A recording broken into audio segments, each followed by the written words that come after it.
Welcome to this lecture on statistical inference. Today, we are going to explore one of the most elegant and powerful ideas in statistics, the Rao-Blackwell Theorem. If you have ever wondered how we can take a mediocre, noisy guess about some unknown data and mathematically transform it into a highly precise, reliable estimate, you are in the right place. We will build this concept from the ground up. So, let us dive right in. Before we look at any math, let us understand why this concept matters. Imagine you're trying to guess the average daily temperature of a city for an entire month. A naive approach would be to just look at the first day's temperature and assume the rest of the month is similar. While this might be correct on average over many years, it will have wild swings or high variance from month to month. Now, suppose a meteorologist hands you a summary report containing the total heat accumulated over the month.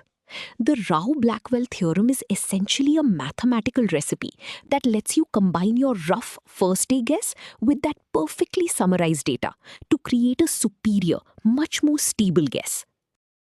Now that we understand the intuition, let us formalize these ideas. In statistical inference, our goal is to guess a true hidden population parameter, which we call theta. We start with an initial estimator, which is just a mathematical rule for guessing. We require this initial guess to be unbiased, meaning that if we repeated our sampling infinitely, our average guess would exactly equal the true parameter.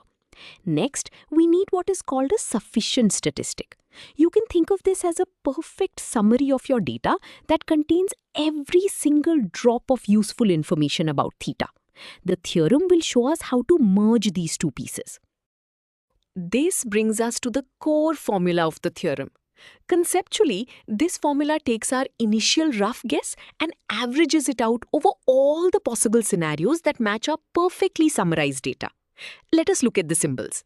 Capital T is our new improved estimator. Capital E stands for the expected value or the long-run average. Inside the brackets, we have T0, which is our initial unbiased estimator, and S, which is our sufficient statistic. The vertical bar means given or conditional upon. So we are calculating the conditional expectation of our initial guess given the summary statistic.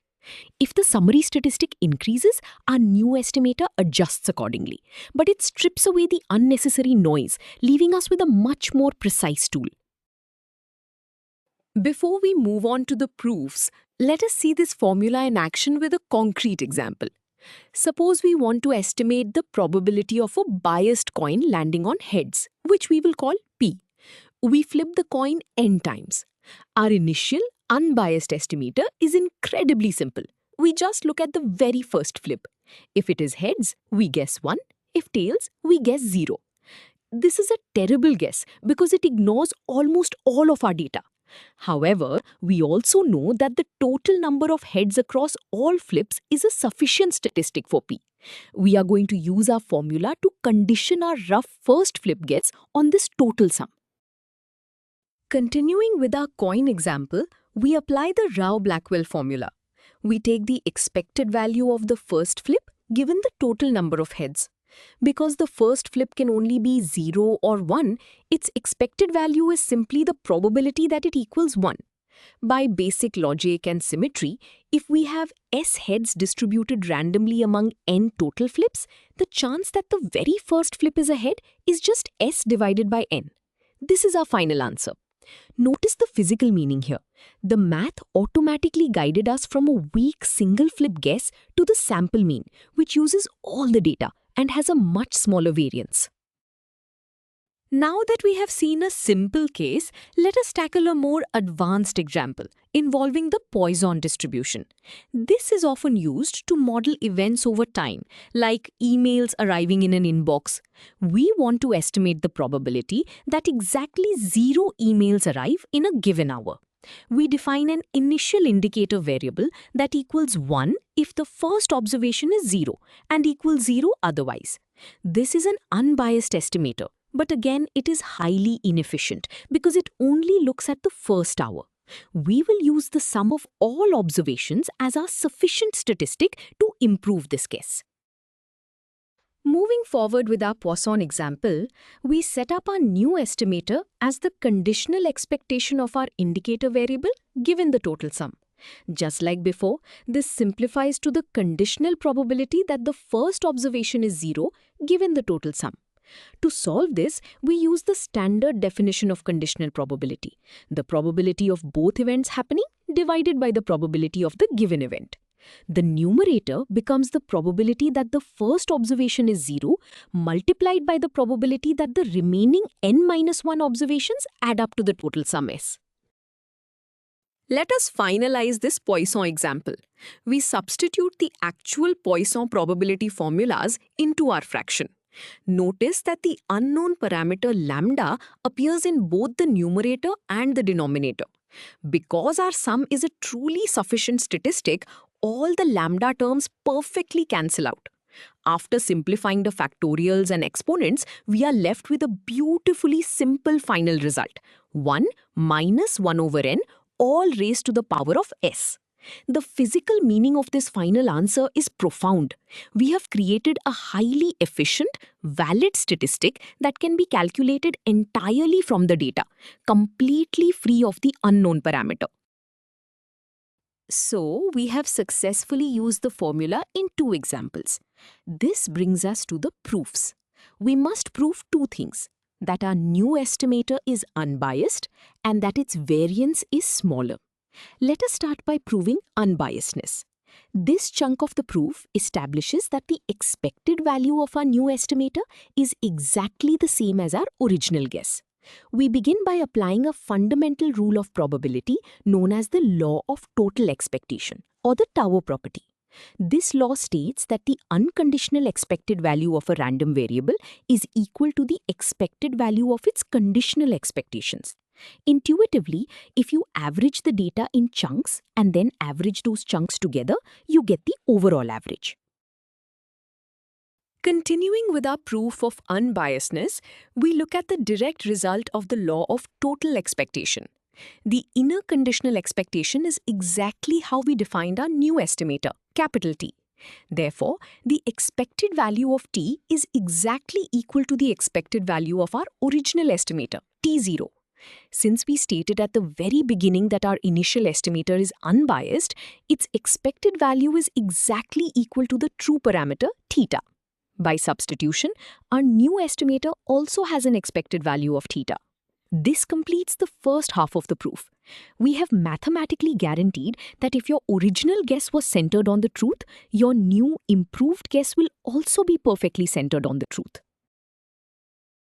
Now that we have proven unbiasedness, we move to the second half of the theorem, proving that the variance is reduced. This chunk of the proof sets up the relationship between the spread of our old and new estimators. We rely on another fundamental rule called the law of total variance.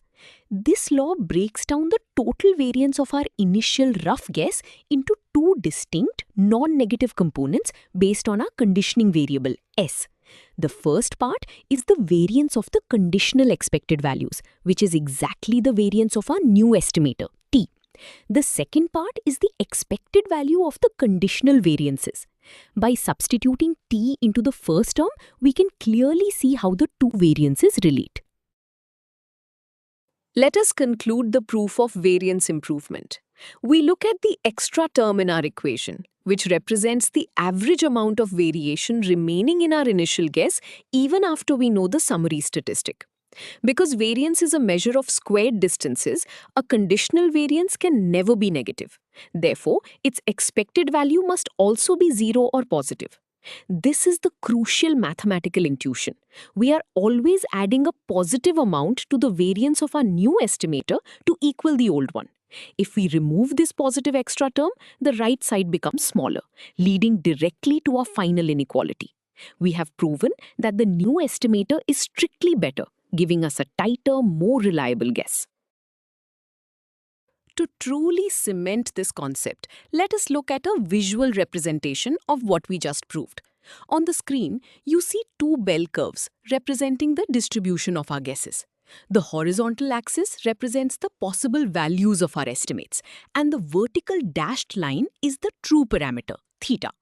Notice that both curves are perfectly centered on this exact same vertical line. This visually proves our first result. Neither estimator is biased. However, look at the shapes of the curves. The wider, lighter curve is our original estimator, with guesses spread far and wide.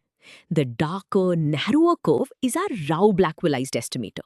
Its guesses are tightly clustered around the truth, visually demonstrating the massive reduction in variance.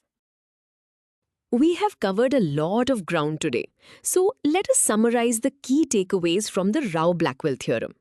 First, we learned that you can always improve a naive, unbiased guess by conditioning it on a sufficient statistic. Second, we proved that this mathematical blending process preserves unbiasedness, keeping your estimates perfectly centered on the truth.